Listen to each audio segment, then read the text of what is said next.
반갑습니다. 송주준입니다. 자연인이 되겠다면서 양산사저로 내려갔던 문재인 전 대통령이 한마디로 얘기해서 폭주를 하고 있는데요. 완전히 이분이 이제 작정을 하신 것 같습니다. 자연인 그런 거 필요 없고 그냥 내가 대통령 하겠다 이렇게 작정을 하신 것 같아요. 오늘 저는 영상을 통해서 자연인이 되겠다 해방됐다 라고 얘기했던 문재인 전 대통령이 전임 대통령은 단 한 번도 한 적이 없는 어떤 충격적인 짓을 저지르고 있는지 그거에 대한 이야기를 해보고자 합니다. 같이 한번 보시죠. 윤석열 정부가 출범하고 난 뒤에 청와대 시대는 끝이 났고 용산 시대가 개막을 했습니다. 청와대 로고 또한 마찬가지로 사라질 것이고 윤석열 대통령실이 독자 CI 개발에 착수한다라는 겁니다. 이로써 지난 수십 년 동안 우리한테 익숙했던 청와대 로고는 역사의 뒤안길로 사라지게 된 겁니다. 저는 개인적으로 윤석열 정부가 출범하고 난 뒤에 많은 시간이 지나지는 않았습니다만 굉장히 놀랐습니다. 생각했던 것 이상으로 윤석열 정부가 정말로 잘해주고 있고 물론 지금 이 순간에도 보수 우파임에도 불구하고 민주당보다도 훨씬 더 윤석열 정부가 망하기를 누구보다 바라는 사람들이 얼마나 많습니까? 그런 상황 속에서도 정말 잘해주고 있고, 그리고 특히나 제가 놀랐던 것은 윤석열 대통령이 지금까지 있던 어떤 대통령보다 국민과의 약속을 소중히 여기는 사람이구나, 이거를 좀 느끼게 됐습니다. 사실 이제 청와대 개방 문제 같은 경우도 분명히 쉬운 결정이 아니었죠. 여러 정치적인 사안을 생각해 봤을 때 밀어붙이지 않는 게 오히려 유리할 수도 있었는데 밀어붙였던 이유가 딱 한 가지 아니었습니까? 청와대를 개방하겠다라고 하는 게 국민과의 약속이었기 때문이라는 거죠. 그런데 기억나십니까? 윤석열 대통령 측에서는 청와대를 개방한다라는 것도 국민과의 약속인 것이고 언제 몇 시에 개방한다라는 것도 약속이기 때문에 끝까지 그거를 지켜야 된다라고 하는 입장이었는데, 그거에 대해서 문재인 정부 측에서 보였던 반응은 뭐였습니까? 어떻게 문재인 전 대통령 상대로 이렇게나 야박하게 굴 수가 있냐? 이게 문재인 정부의 반응 아니었습니까? 저는 이미 여기서부터 두 정부의 가장 결정적인 차이점을 잘 보여준다라고 봅니다. 문재인 정부는 뭐만 신경 쓰는 거예요? 국민들을 신경 쓰는 게 아니라 자기 사람들만 신경을 쓰는 것이고,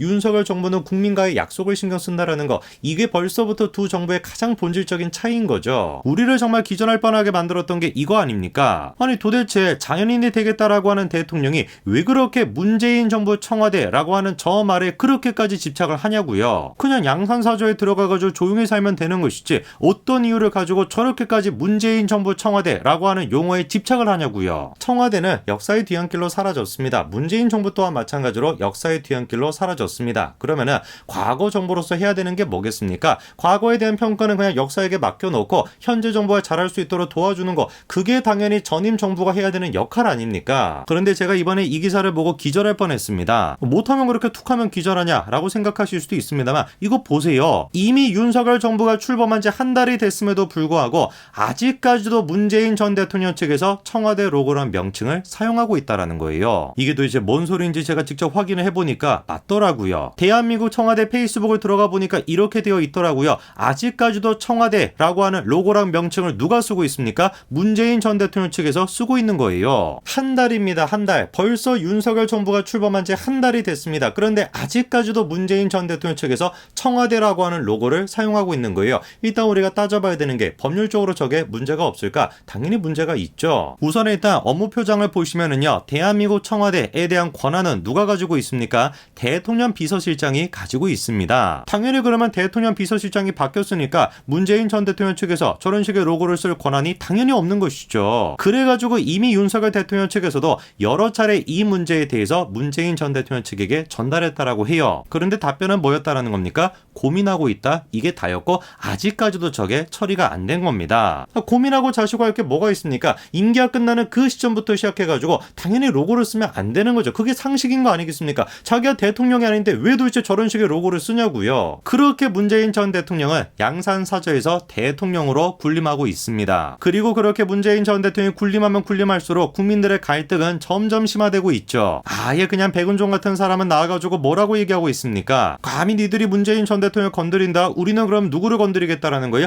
박근혜 전 대통령을 건드리겠다. 이렇게 얘기하고 있습니다. 그러면서 자연스럽게 이런 식으로 앵벌이까지 하고 있는 거죠. 참 진짜 문재인 전 대통령님 대단하신 것 같습니다. 그렇게 대통령 시절 5년 동안 국민들을 정확하게 반으로 양분을 시켜 놓더니만 퇴임하고 난 뒤에도 어떻게 저렇게 능력이 있으셔가지고 아직까지도 국민들을 분열시키는지 정말로 대단하신 것 같습니다. 궁금해지는 건 그거겠죠. 이렇게 국민들을 양분해 놓고 문재인 전 대통령은 도대체 양산사저에서 뭘 뭘 하고 있을까? 놀랍게도 장작을 패고 계십니다. 그런데 저렇게 불을 떼고 있는 문재인 전 대통령 모습에서 특이한 게 몇 가지 있죠. 가만히 보니까 문재인 전 대통령이 수염을 길렀더라고요. 그리고 또 입고 있는 옷도 갈색 모시옷을 입고 있습니다. 모시옷을 입고 있고 수염을 기른 상태, 이거를 통해서 문재인 전 대통령 측에서 전달하고 싶은 메시지가 뭐겠습니까? 이거 봐봐라, 문재인 전 대통령은 이제 속세를 벗어나가지고 자연인이 된 상태이다. 그거를 지금 말하고 싶은 거 아닙니까? 이러니까 제가 아까 그런 말씀을 드린 거예요. 5년 동안도 계속해가지고 감성팔이식 쇼를 하더니만 퇴임하고 난 뒤도 똑같구나. 심지어 퇴임하기 직전에 했던 마지막 인터뷰에서 뭐라고 얘기했었습니까? 노무현 전 대통령 같은 경우는 지지자들을 자주 만나지 않았냐? 문재인 전 대통령 어떻게 할 거냐? 라는 질문에 대해서 그렇게 안 하겠다, 이렇게 답변했거든요. 도무지 이해가 안 되는 겁니다. 그렇게 만나지 않겠다라고 하는 사람이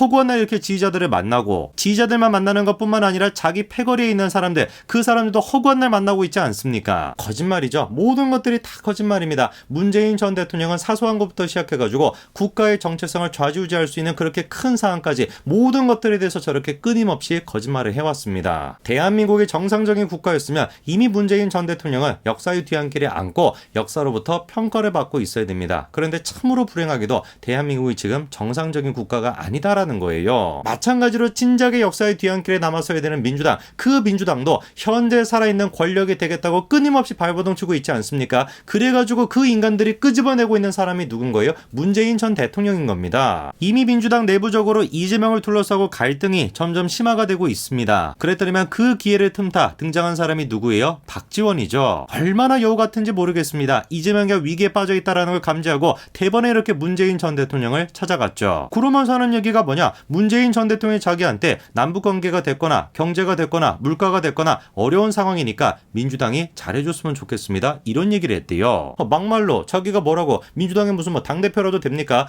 당대표도 아닌 사람이 저런 얘기를 대신 지금 전하고 있는 거예요. 딱 봐도 이번에 다가올 전당대회에 자기가 나가서 당대표가 되겠다, 이런 속셈이 있는 거죠. 그러면서 예상이 되는 것처럼 윤석열을 또 견제하는 거예요. 감히 윤석열이가 문재인 전 대통령에 대해서 이런 식으로 얘기했다 고자질하듯이 또 이렇게 얘기하고 있죠. 뻔할 뻔짜죠. 뻔해도 너무 뻔합니다. 박지원이가 지금까지 정치 인생을 걸어왔던 거, 그거의 일부분만 우리가 살펴보더라도 저렇게 행동할 거라는 게 예상이 되고도 남죠. 100번이고 1000번이고 박지원이가 저런 식으로 여우 같은 짓을 한다라고 한들 과연 친문 세력들이 박지원을 인정할까요? 아예 문재인에 대해 가지고 탄핵까지도 운운했던 사람, 그게 박지원인데 과연 그거를 친문 세력들이 받아들일 수 있을까요? 참 정말 일전에 제가 민주당 상황을 빗대어 가지고 개판이다 이렇게 말씀을 드렸는데 딱 그 얘기가 맞는 것 같습니다. 박지원이가 됐거나 이재명이가 됐거나 다 비슷비슷한 사람들 아닙니까? 누구 하나 친문이라고 얘기할 수 있는 사람들이 아니에요. 그런데 그런 사람들이 누구보다도 문재인 전 대통령을 사랑합니다, 내가 지키겠습니다, 이렇게 얘기하고 있으니까